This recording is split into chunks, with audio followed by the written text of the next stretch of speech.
Ka Office District Transportation Officer DTO Nongpo harungkat ke Jingrakhe lang ba ka Office Deputy Commissioner lambat ki Pulit Nongpo hakalai phoi tarik ulabe kilapen kut no e ke Jingrakhe Road Safety Week arhaja apulai ya ka ba kila sedang naduk apunyo tarik ulabe ya kani ke program la pelong hakani ke sngi hapulau jang ka Office DTO Nongpo hakabala don lang uba VR ringklem DTO Nongpo uba DSR lakyang OC ke Nongpo Police Station ki doktor ki officer na kita nak ba phe ki nongelam na ki association ki kali taxi but sumo ki driver lambat ki way.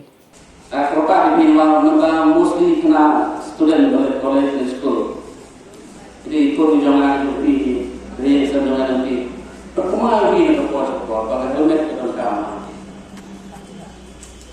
Jadi kelas school tenten dan cek ini lap helmet ini mengambil consideration ini misalnya ini sedang menjadi bah ada piwang di sekolah yang bisa atau semua bisa ini diacakkan sama helmet di dalam.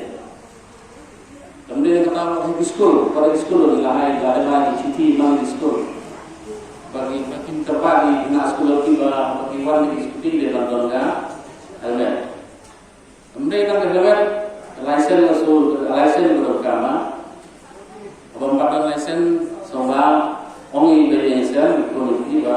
Sobat mengenai ini so, mana JI pak, JI itu lebih dulu license kain terhadap sudah kain. Dari di biro, dari di minor tu di jauh kain ada.